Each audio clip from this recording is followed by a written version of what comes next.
I'm Katina, and welcome to Perspicacity Party. This week we are tackling dealing with change. We, of course, define things. First definition is to make the form, nature, or content, etc., of something different from what it is, or from what it would be if left alone. A transformation or modification, alteration. By the actual definition, sounds pretty simple. That's because it is. Because it's pretty simple. So we're going to also talk about what it's not. So, because all the struggle, usually suffering, struggle, challenges, I find start with resistance. A resistance to what is there in front of you. Because that in itself, if you don't like it, which is fine, we're going to experience our experience. But if you have an emotional attachment to how things should be instead of what's in front of you, that is a great big space for suffering. And not being attached to also how it looks, because change happens, and just from being empowered, like living our truths, we call it forth. We call forth the change. But sticking with the fact that you actually called it forth in the first place, it's very empowering. And also adds to ease and grace. Tools to deal with change. My favorite tool. And I implore everybody to try it. It's called surrender. That's it. It's surrender to the change that's happening. Surrender what's happening right now is putting you in the place and hooking you up in such a magnificent way so you can actually handle what's coming next. The caterpillar has to be cocooned, and in that process, it has to break apart itself, tear itself apart to reconstitute. And it's still in the cocoon. So, it's in the cocoon, but it's a butterfly. But guess what? Its wings are not strong enough to fly. And you know how that happens? It has to start fighting its way out of the cocoon. And when I read that fact about that struggle is what conditioned the butterfly to be able to spread its wings and fly, I thought that was so perfect. So surrender.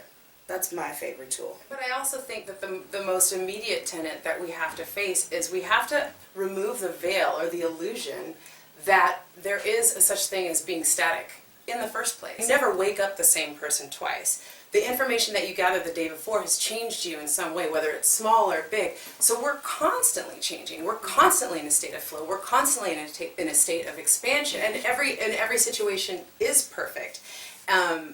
Whether it feels good or not is not really the point. It's that everything is perfect. So when we're inviting things into our lives and we're generating and we're manifesting, even if we're manifesting chaos, it is part of expanding us into this higher existence that we're all striving for, that we're all basically here for. That's where I think that you can offer yourself a little comfort in the surrender. In the surrender.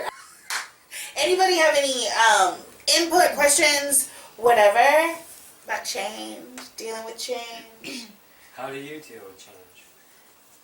Thank you for asking. And trust. I trust that it's for the greatest good. I trust, and then I have to trust again. And then right when I thought I was done trusting, here it comes again. So it's constantly a surrender and trusting exercise for me.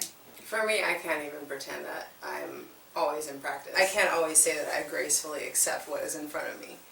I say that there's definitely a bratty moment, and there is a little bit of angst, and there's a little bit of why me, and with the good change, it's like I somehow ask the same questions, like, why me? What did I do? How did I get this? How do I make more of it?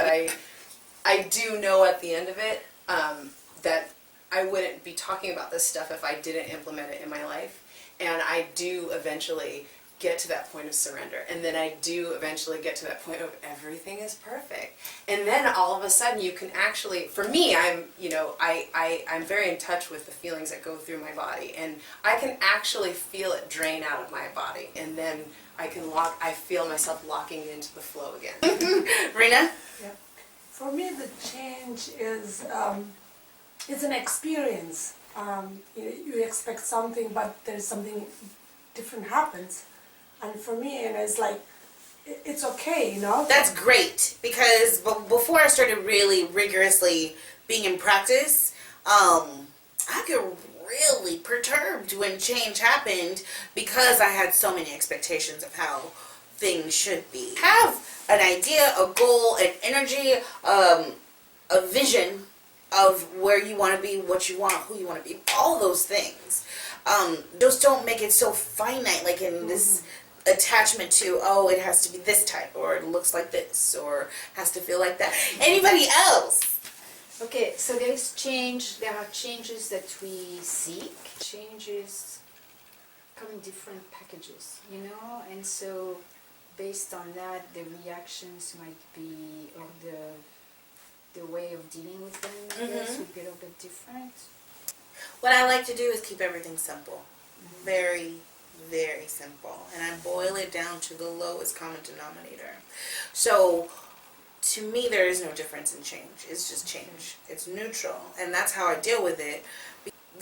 What the difference happens for me is when I am integrating or adjusting. That adjustment period can be different in case by case, right? Change by change. So how I relate to change is that it's neutral, even though I also feel things. So I don't collapse the change with how I feel. And one of the things that I think that you were sort of addressing is what Lynn was addressing earlier, the sense of value, the value that we're assigning to these different experiences. Like, I mean, I think it's important to recognize that we're assigning different values, even though change is absolutely neutral. I think it's important to honor the value system that we've given it, so we can work through it. Take a second and look at your life in hindsight, and look at the things that you wanted to manifest and how they ended up manifesting, and how they look different from the picture that was in your head. And notice a time where you let go of that picture, and it came up in a different way, and it was actually kind of more expansive, and it was more delicious than what you had originally planned for yourself. So I do think, unfortunately, that it is an attitude, but I also do think it's very, very important to honor that discomfort, but not live in it. So experience your experience, and the most active tool in the coping and the dealing with, I think, is more of the surrender and the acceptance and the trust. And then there's also that element of coping, where you're getting used to the new moving parts into this new change. The active part is to allow that to happen. Allow it. Allow the change to happen.